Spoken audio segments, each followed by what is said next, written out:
Þegar ég stend hér að vinna þá alltaf einhverjir að stoppa og segja, áttu hérna bát?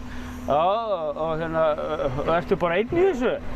Já, bara 2 hendur og hérna, já, hérna, gangi þau vel. Eins og þessi bara alveg óyfirstíganlegt verkefni en hann að fara í sjó. Já, hann að fara í sjó. Ágúst hefur undanfarið verið að gera upp eikarbátinn Jón forseta. Báturinn var að grotna niður þegar Ágúst sem einn fremsti bátasmiður landsins ákvað að reyna að bjarga honum. Markmið var að gera úr honum fljótandi bátaverkstæði, gera hann upp til að fara að sofa hringinn landið og gera upp hina. Ég ætlaði eiginlega bara að nota bíl til þess að fara landið og gera við hina bátana.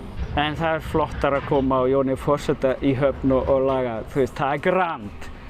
En það skrokkurinn sem fyrst og fremst hefur fengið alla mína athygli. Velbúnaður tekið bara þegar ég komin í sjó. Byrjaði hérna við skrúfuna og byrjaði að smyrja hrárri línolíu og svo var ég komin bara hálfa metri fram.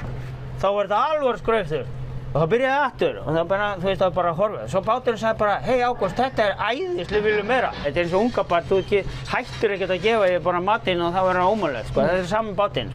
Ágúst segist vissum að eftir þetta þurfi hann minna viðhald en aðrar gerðir af bátum. Ég get ímyndað mér hann endist svona fleiri 100 ár. Ég bara næ ekki að sjá það gerast og sanna málið.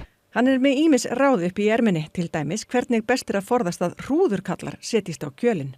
Ég blanda chili dufti í botnmælinguna.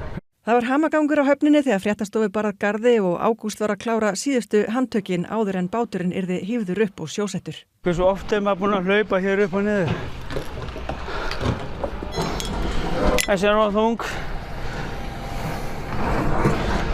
Þetta alveg hámars lyfti geta fyrir kranan og þess vegna ég að taka all verkfæri mínu upp úr. Djöfull hann stór núna. Það eins og með loftbelginn sem maður þarf að kasta frá til þess að komast upp í loftið. Ágúst hefur ekki miklar áhyggjur af því ef báturinn skyldi leka. Ég með fullt af 10 lítra fötum. Í sjóinn fór hann. Jón forseti virðist vera fær í flestan sjó á ný.